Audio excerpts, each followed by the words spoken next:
Hi, I'm Christan with Edwards Instrument Company, and today I'm joined by Anthony Triplett, who's a freelance bass trombone player in the Philadelphia area. Has been a long time Edwards artist. You played Edwards for how long? First trip out here would have been in August of '02.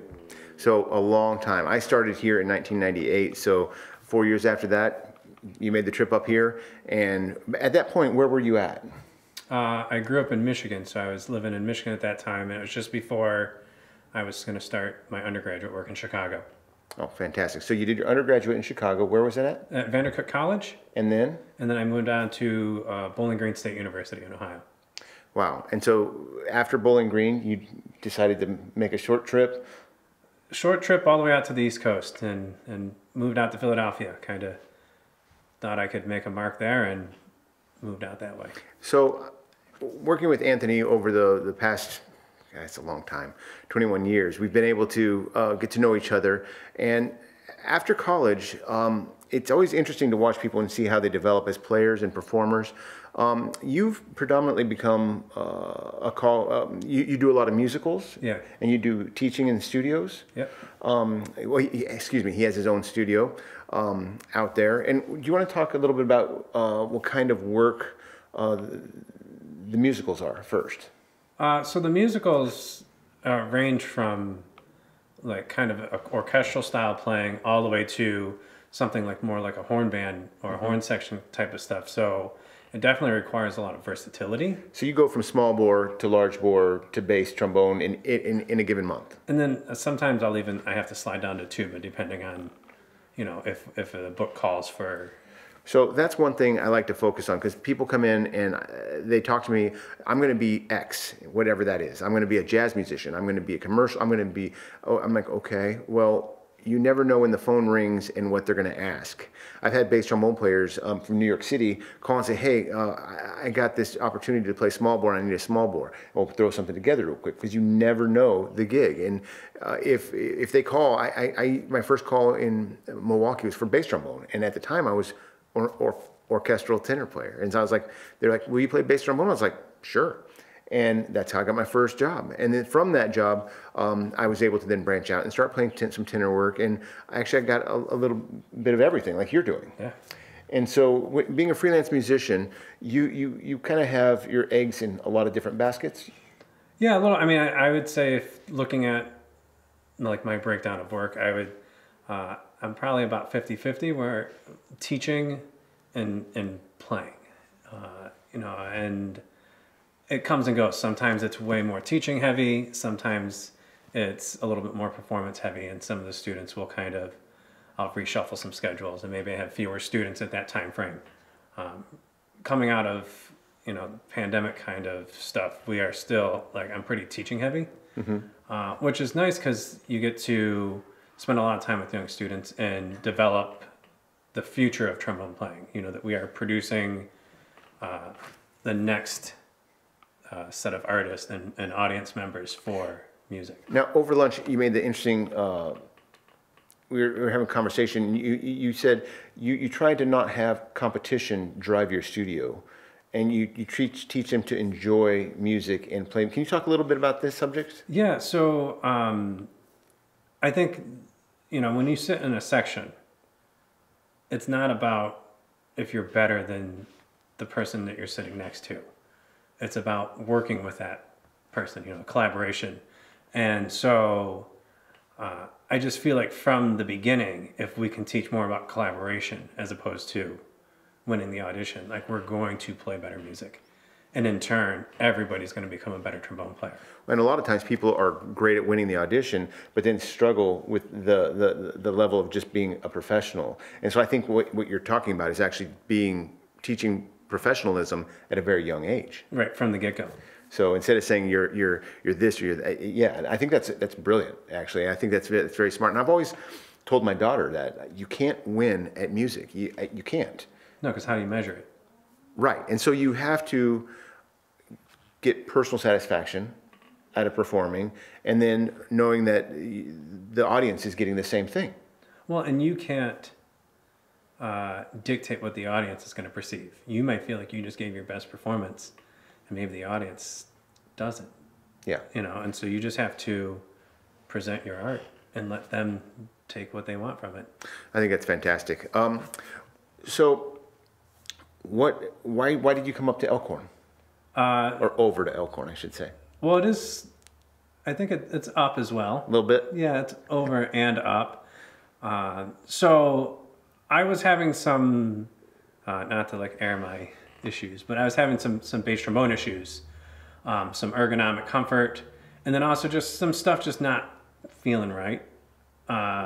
We discovered there was some stress that we knew about that we wanted to take out of the horn, and then what else was it that we found? A little bit of some leaking. In the G flat, on the G flat valve, the one of the big L branches had been pushed, and so it was putting a lot of tension on one side, and so we got that out right away when we found that.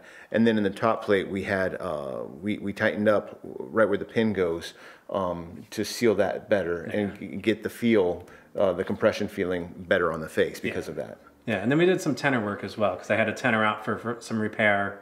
After somebody dropped it over or had a here's the great thing: you have a shield in front of you because we can't play without a shield in front of us. The shield falls over. What happens? Well, it will smash a trombone and push the tuning slide in. Messed up the F slide. We went through it and actually checked for tension everywhere and ensured everything was back to snuff. We had to replace one F slide on that. And I made a big deal like that I wanted it to come back because I know that sometimes when an instrument does have an impact, you might have some stress somewhere that you don't see. It looks like nothing happened. You think that you dodged a bullet, and you pick your horn up and it just feels off. You don't know what's wrong, but like there's some hidden tension in there. So that's why I wanted it to come. And here at the factory, we have our fixtures that we can always put it back on and ensure that it's lining up the way it needs to and everything's working correctly. Yeah, absolutely. So we got the tenor working well. How old is your bass? Is that the original one for 2002? Yeah, I mean, it's had some iterations of stuff, but I would say the valve section, minus some work that we did to replace some due to some aging rotor cores, is 2002. I think it's original tuning slide. The bell might be a 2003. So I try to, keep my stuff in good working order. I don't want to. I mean, I would like to buy trombones more frequently, but and that was one of the things. Like when I was out there once, I was able to go for a bike ride with Anthony. And Anthony, he's worked a lot on bikes, and he's a good. He has a good mechanical skill set. And I think if you're going to be a musician, you have to have a decent mechanical skill set to maintain your instrument. I just had a trumpet today, and I put the trumpet mouthpiece in.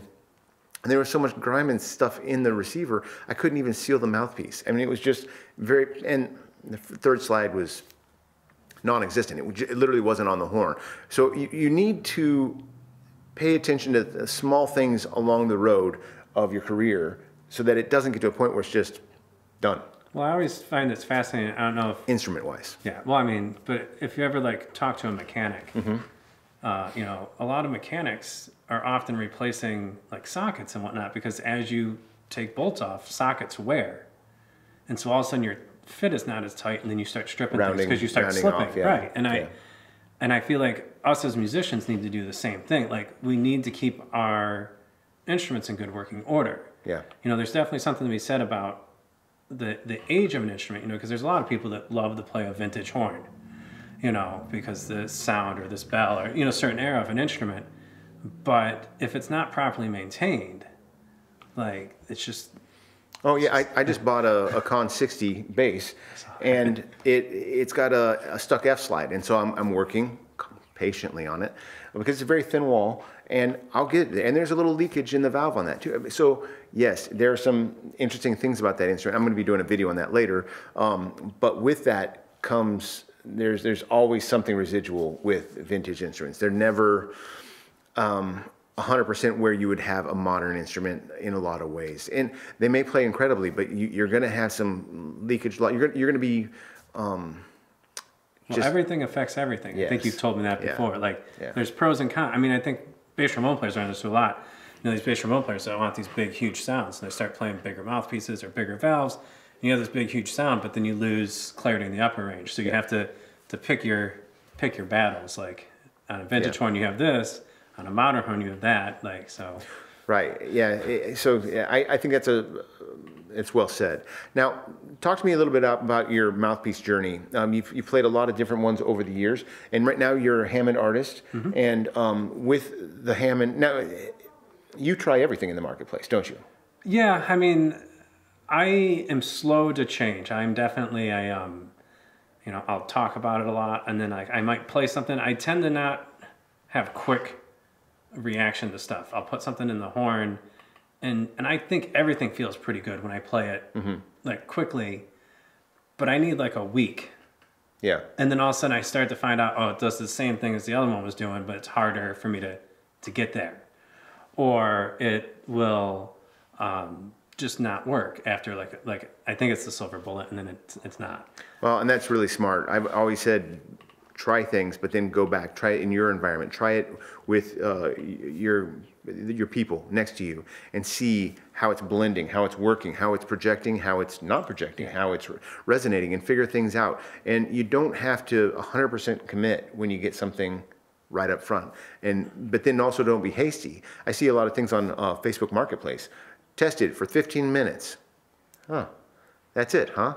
And so there's two sides of the coin. You can stay married too long, you know, but you can also get divorced too early too. So you need to play both sides of it and be really diligent. Yeah. There was something that drew you to that mouthpiece. What was it? Because then you can go after that one aspect in the next piece that you're going for. And I mean, I know you have a good relationship with Carl, and Carl is really pretty special. Like he really understands mouthpiece as well. And so we have played some prototype stuff.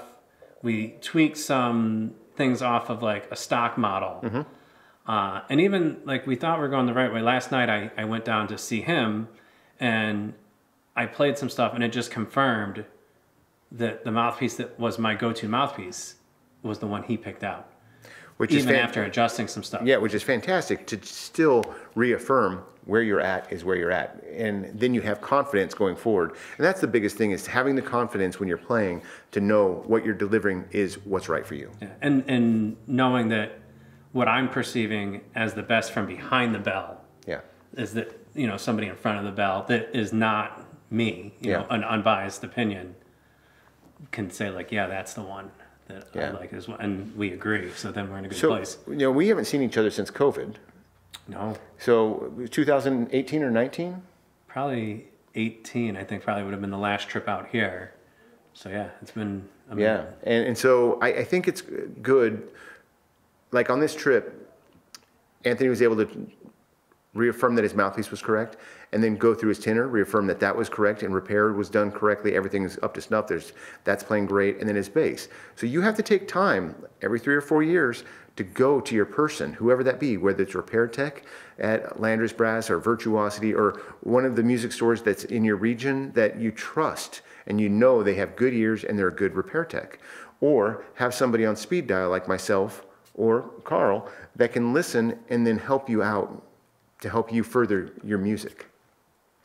I'd like to thank you for coming. I think that is always great. A pleasure. And look for Anthony if you're ever in the Philadelphia area. And I look forward to next time seeing you. Absolutely.